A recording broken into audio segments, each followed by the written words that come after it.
I beheld in vision that the earth itself holds a fire and a current, a hidden river of force, flowing beneath the stones, waiting to be lifted into the air as light is lifted at dawn.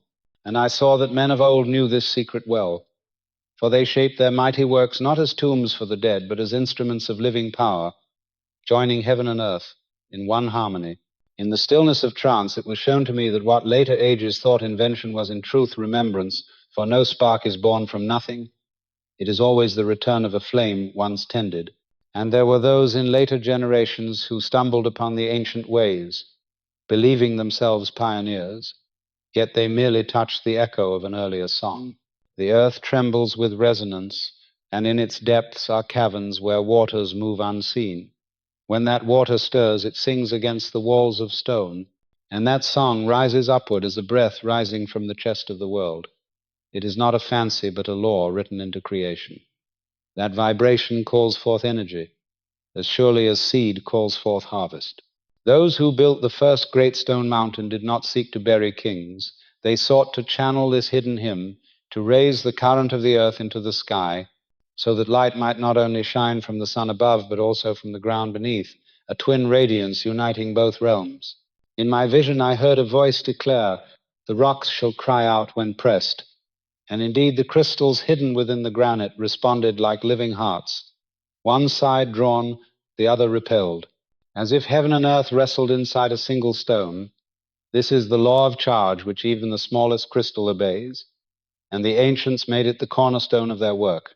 And I was made to understand that energy is not the possession of empires, it is the gift of the Creator, placed in the very bones of the planet, waiting to be used in harmony, not in greed. And when mankind forgets this, they enslave themselves to fire that consumes rather than light that renews. There appeared before me a figure, not of antiquity but of later days, one who longed to free the nations with this power. Yet he was opposed by the mighty, for rulers fear what cannot be sold, and they crushed his tower, as the priests of old cast down the prophets. Still the truth abides, for though the works of men perish, the laws of God do not, and the current still flows beneath the ground, awaiting the hand of those who seek not for profit, but for communion. Thus was I shown at the beginning that what is hidden in the stone and in the water is the same light that burns in the spirit of man, and until mankind learns to honor this bond, the earth will groan with wasted fire. Do you believe that a house of death would be raised with such perfection of measure that it mirrors the very body of the earth itself? Or would such labor be poured out for something greater than the resting place of a mortal king? This is the question that pierced my sight when I beheld the great pyramid in vision. For I saw not a tomb for the dead, but a vessel of power, a testimony in stone that life itself was to be harnessed and lifted. And I tell you plainly that no corpse was ever meant to lie in that chamber. The priests of later ages told their people that the mountain of stone was raised to honor a ruler. Yet within the corridors no hieroglyphs sing of conquest. No paintings bear witness to funeral rites. No treasures of the afterlife are sealed within. Only silence remains, and that silence testifies louder than words. I was shown that the sarcophagus, empty and bare, was not a coffin but a resonator, a chamber designed to magnify vibration, a heart within the body of the pyramid beating in rhythm with the earth. And so I ask you, what kind of tomb demands such precision that its base lies level within the width of a finger, its sides aligned closer to true north than most of your modern works, its stones cut, so that even after thousands of years they stand unyielding against storm and quake? Is this the work of mourners or of engineers who understood the hidden laws of creation? Consider the magnitude. 2.5 million blocks weighing millions of tons together, lifted and placed as though each were a note in a symphony, their lengths matched within inches, their corners forming not 4 but 8 sides that reveal themselves only in the light of the equinox. What mourner cares for such mysteries, who would hide the knowledge of the earth's circumference in the dimensions of a grave, who would tie the height of a monument to the measure of the planet's radius, who would write in stone the ratio between heaven and earth, unless the purpose was not to bury but to reveal? When I beheld these things in trance, I knew that the builders were not concerned with the dust of flesh. They were guardians of a covenant, and their work was to bind the forces of the world into harmony. Their monument was a song to the Creator, a song men of later days have mistaken for silence. The walls bear no writing because the message was never meant for eyes, but for ears attuned to resonance. The passageways are narrow because the current was meant to be focused. The chambers are bare because their adornment was the very vibration of stone and air, and the absence of idols is itself testimony that the structure was not a shrine to man, but an altar to energy divine. And so I challenge you, do you still cling to the tale that this was a sepulchre for one ruler, or will you open your mind to the possibility that it was the first great temple of energy, a place where heaven and earth met in the language of vibration? The alignment with the stars is no accident. The compass of the world is etched in its base. The cycles of day and night are written in its proportions. The balance of the equinox is echoed in its shadow. And the mystery of number 43200 is carved into its very height and breadth. All this whispers of intention beyond burial. What king desires that his tomb should mirror the cosmos, unless he sought to ascend, not into the afterlife alone, but to harness the very heartbeat of creation? The ancient texts declare their rulers as gods, but even gods are given shrines of gold and art, not mountains of stone tuned to the frequency of the earth. Therefore, I say again, this was never a house of death, but a house of living power. The silence within is not emptiness. It is waiting, waiting for those who have ears to hear the hum of the stone, waiting for those who can feel the current that still lingers in the granite, waiting for those who will not worship dust, but honor the fire placed in the earth by the Creator. Ask yourself then, if this is true, what does it mean for our age? For if the ancients built such a monument not for the dead but for the living, then the knowledge they carried has been lost or hidden, and it is our task to recover it, not with greed but with reverence. I was told in vision that many will scoff and say coincidence. They will argue that measure and number are accidents, that the absence of relics is oversight. But I say unto you, the absence is the message, the precision is the testimony, the silence is the voice. What you call coincidence, the builders called covenant. What you call accident, the ancients called order. And what you dismiss as myth is the foundation of your own forgotten inheritance. Let the skeptics mock, but remember that truth has never needed the approval of rulers. It is written in stone and in star. It is carved in the lines of the pyramid itself, and those who seek will understand. Therefore take heed. For this monument is a witness against ignorance, a warning to the proud, and an invitation to the humble. And as long as it stands, it will speak, not of death but of life, not of kings but of creation. And those who answer will find that the grave they imagined is in truth the doorway to power that renews. The great stone mountain was not raised at random. Every measure declares knowledge. Every angle bears witness to a mind that spoke in the language of number and star. And when I was shown its design, I knew that it was the work of those who sought to bind the heavens to the earth. The base is laid out with such perfection that it departs from true north by less than a fraction of a degree, a feat not matched until the age of modern instruments, and yet this was set in place thousands of years before the tools of your present science. Each side extends more than 750 feet, and yet each differs from the other by less than the width of a hand, so precise that even now masons marvel at its symmetry. And this is not the labor of a people content to raise a tomb. It is the mark of those who knew that proportion carries power. The pyramid does not rest on 4 sides only, but 8, a subtle concavity that reveals itself only at the equinox, when the light and shadow declare its secret, a feature invisible to the casual eye, but perfect in measure, as if the builders inscribed in stone the balance of day and night. Its height, multiplied by 43,200, reveals the polar radius of the Earth within a hair's breadth, and its perimeter multiplied by the same number gives the circumference of the planet with equal accuracy, and this cannot be dismissed as accident, for the number itself is bound to the equinox, the turning of day into night, the cycle of balance written in the heavens. Thus the monument is not merely aligned with the stars, it is a star brought down to earth, a reflection of the cosmos carved into stone, a witness that the builders sought to join the rhythm of the world with the order of the sky. The ancients who raised this structure did not guess. They calculated with a precision that would shame the proudest engineers of the present. For to them measure was not a craft, but a sacrament, and every stone laid was a syllable in the hymn of creation. When I beheld these proportions in vision, I saw the covenant hidden within them.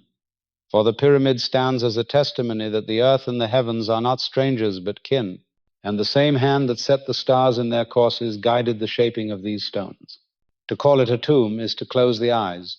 To see it as a monument to order is to awaken, and when the heart perceives the harmony of its design, it will understand that this is not a relic of superstition, but a revelation of science and spirit joined. The pyramid is thus a map, a clock, and a song, a map of the earth's dimensions, a clock of the heavens' cycles, and a song of balance written in number, and those who read it will know that the builders spoke a language older than words, the language of proportion, the tongue of the Creator inscribed in stone. When I was shown the inward parts of the great stone mountain, I beheld a wisdom of materials that spoke louder than any inscription, for the builders clothed their monument in stones of two kinds, one that held its silence and one that sang when pressed, and this was no accident, but the heart of their design. The outer covering was fashioned from limestone brought from afar, bright and smooth, fitted so tightly that no seam could be seen, and this stone held no voice. It was chosen for its stillness, for it refused to carry the current. It was as a garment that shields the body, a wall against the flow of energy, and by this the builders clothed their structure in silence, so that the force within would not bleed away. Yet within the chambers and corridors they laid another kind of stone, granite laced with crystal, heavy and resonant, and when this stone was touched or compressed, it gave forth a charge, one face bright with positive force, the other heavy with negative pull, and I knew it was the very law by which the heavens themselves are balanced, and man had harnessed it here. The ancients brought this granite from lands far distant, carrying blocks of terrible weight, not because they lacked nearer stone, but because only this kind bore the secret of song. For within it lay quartz that, when struck or moved, sang with invisible fire, and this fire was harnessed as the very breath of the pyramid. The outer limestone was the silence, the inner granite was the voice, and together they formed a body where current could be contained and magnified. And I saw that the builders understood conductivity and insulation, though they spoke not those words. For to them it was the knowledge of the gods, the law of harmony between that which receives and that which resists. I beheld the king's chamber and the queen's chamber fashioned of this granite, rich in crystal, their walls thick with resonance, and I understood that they were not resting places for bones, but chambers of power where vibration could gather and be multiplied. I was shown how even in your age quartz is used to keep time, to light the spark of fire, to guide the traveler by the unseen wave. Yet these things are but fragments of the greater truth the ancients already knew, that stone itself can be made to sing, and in its song lies power. I heard within the vision the hum of the granite, low and constant, as if the mountain itself breathed, and I knew that this was the music of the earth made manifest, captured and focused by design. Those who laid these stones were not masons of tombs, but keepers of laws. They clothed the pyramid in silence and filled it with song, and by that marriage of stone they made the earth itself an instrument, tuned to the harmony of creation. I beheld in vision how the hidden chambers of the great stone mountain were not places of mourning, but instruments of power, and their workings were shown to me as a symphony of water, air, stone, and fire joined together in harmony. For beneath the pyramid the waters moved in secret caverns, and their motion stirred vibrations that rose upward like a hymn from the depths of the earth, and these vibrations were not wasted, but were captured and magnified by the very design of the passageways. In the queen's chamber there were signs of mixtures once carried, the residue of elements that when combined release an unseen breath, a gas lighter than air, and this breath rose through the narrow channels into the galleries above. And when it filled those granite halls, it did not remain silent, for the very pressure of it caused the crystals in the walls to stir and release their charge, as if the stone itself awoke when kissed by the invisible wind.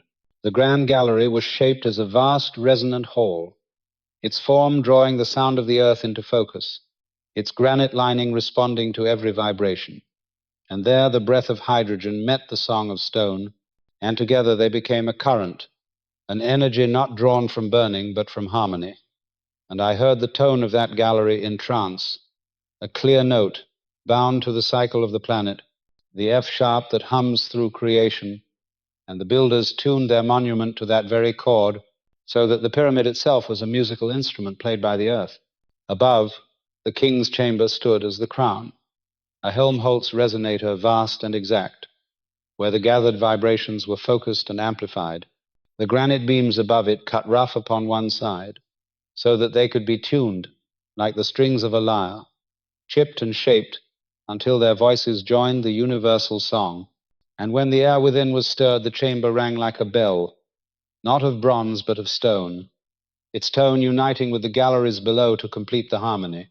Thus the pyramid became not a tomb but a living organ of energy, its silent outer shell containing the music of the earth within, its passages guiding the breath, its chambers shaping the sound, its stones converting song into power.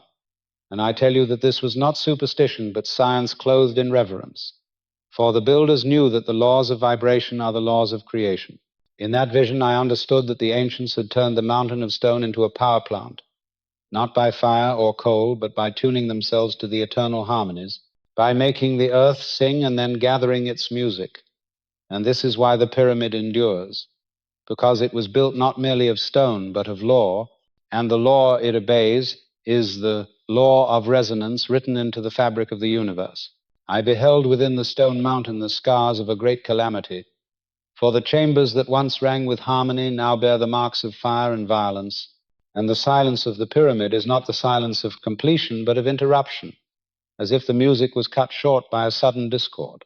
In the grand gallery I saw blackened ceilings where the resonators once stood, lines of char that spoke of flames leaping in confined space, the very stones scorched by heat that no torch of man could kindle. In the king's chamber I beheld the beams of granite crack through their length, massive stones split as if struck by thunder from within, their weight shifted, and their faces thrust outward by a pressure too great for them to endure. And I knew this was no trembling of earth alone, but the mark of a force born inside the structure itself.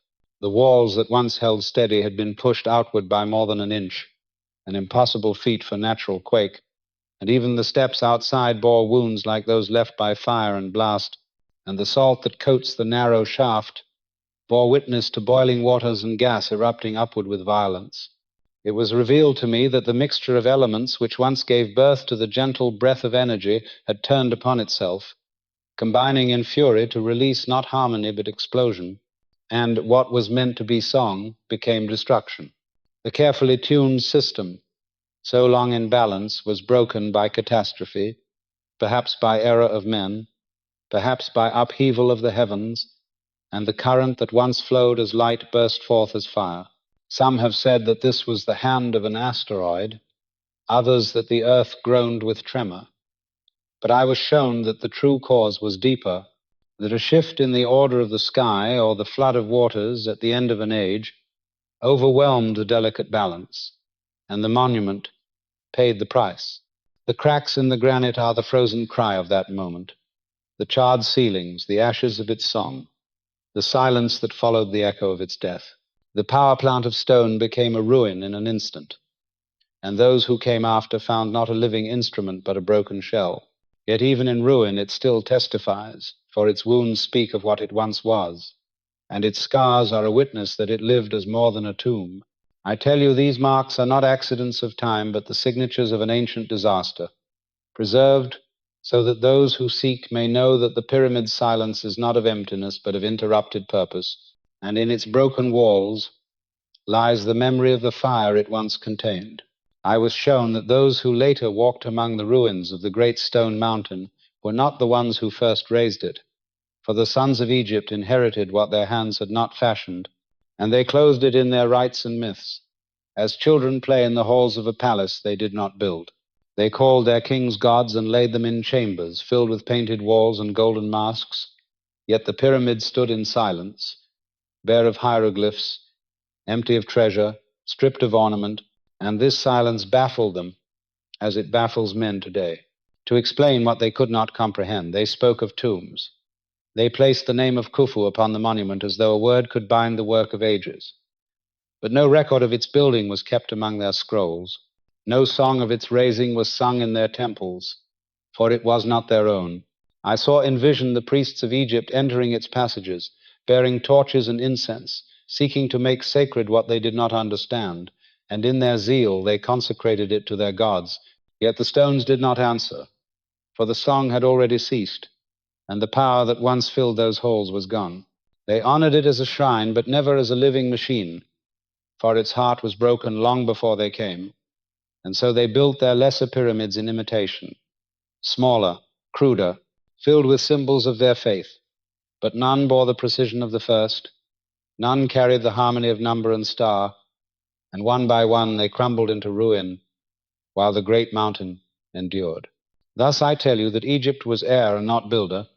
They found a relic of an age before the flood, a monument raised by hands guided by knowledge older than their dynasty, and in ignorance they claimed it as their own.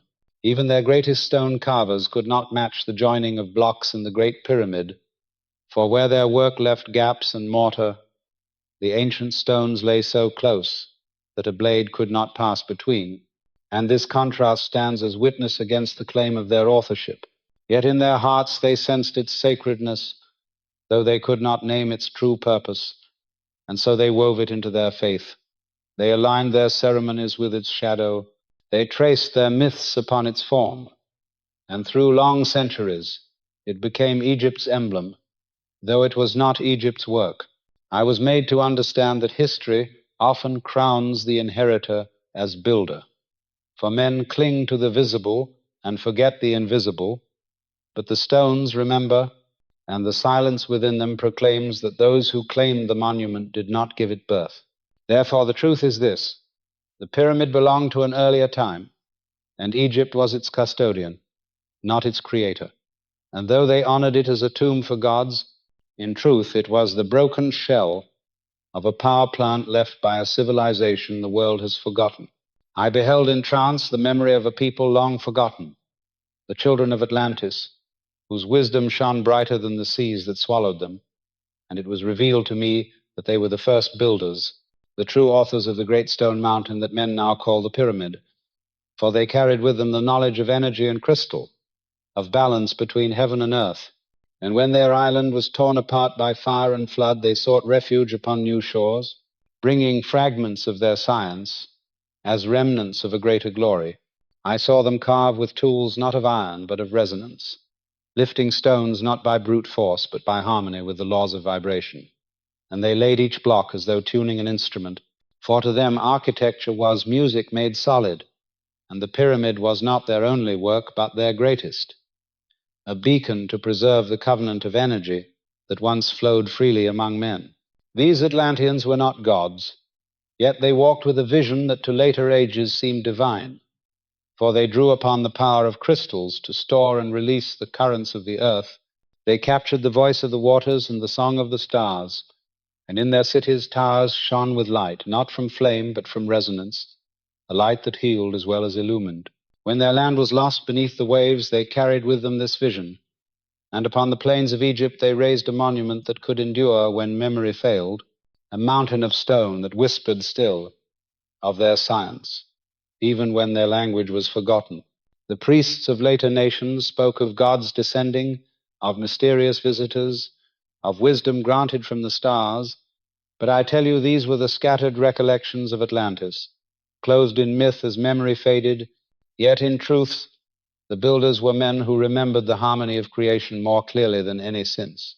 I saw that they placed within the pyramid not relics of death, but the pattern of their cosmos.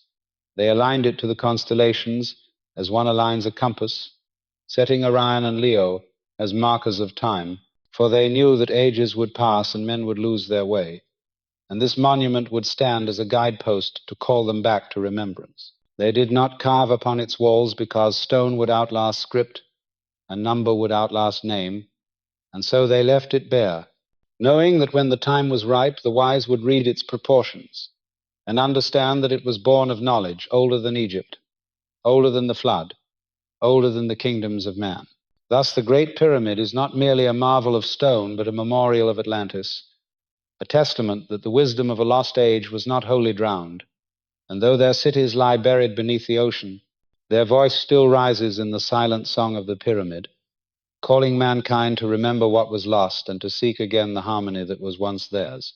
I was shown that in every age, when truth rises from the dust, there are always those who move swiftly to bury it again, for the light of knowledge threatens the thrones of power, and so it was when men of later days glimpsed the secret once preserved in the stone mountain.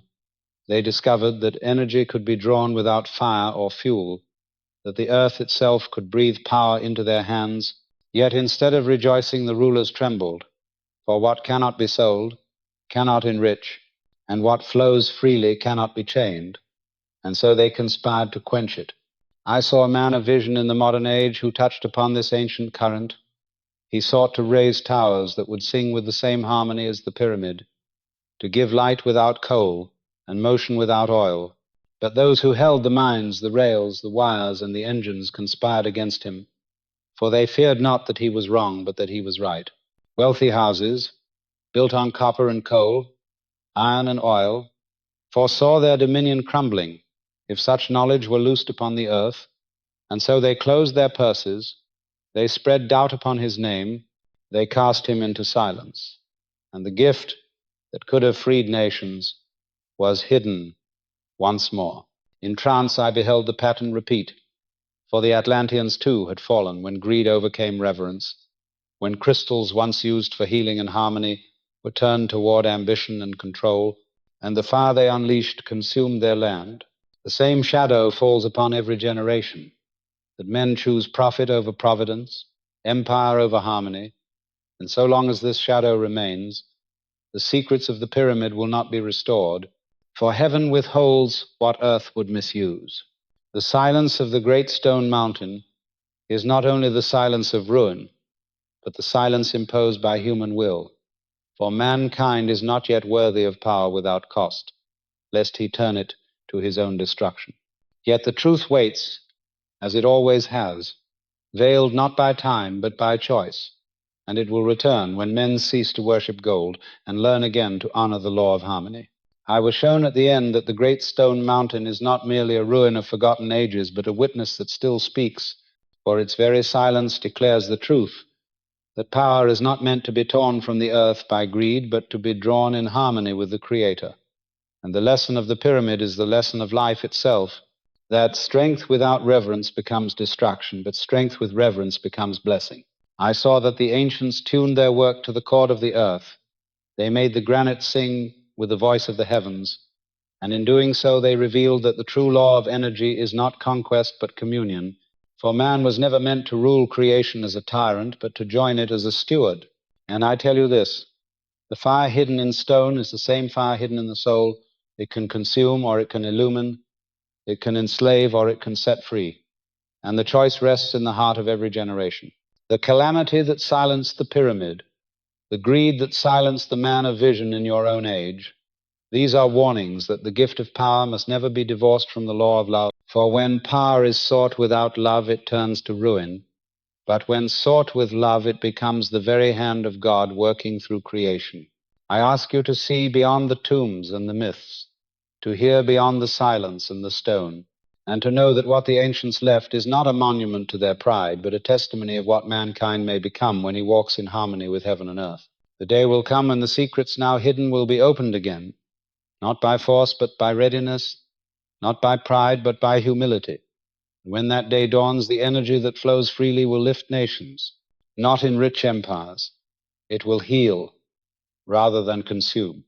It will unite rather than divide. In trance I beheld a future when man no longer wars for oil and stone, when the light that shines needs no burning, when the breath of the earth is honored as gift and not as commodity.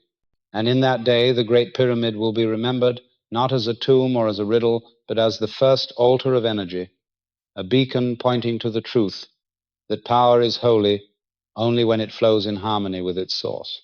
Until then, its scars remain, its silence endures, and its presence calls to all who have ears to hear. For the Creator has never withdrawn the gift, only waited for man to be worthy of it. So let the stones of Giza remind you. Let the memory of Atlantis warn you. Let the silenced towers of modern days teach you that every gift of heaven is both burden and blessing, and only when love governs will the burden lift and the blessing remain. This is the word that was shown to me, and I leave it with you as seed for the heart, that it may grow into reverence, and in reverence may grow into light.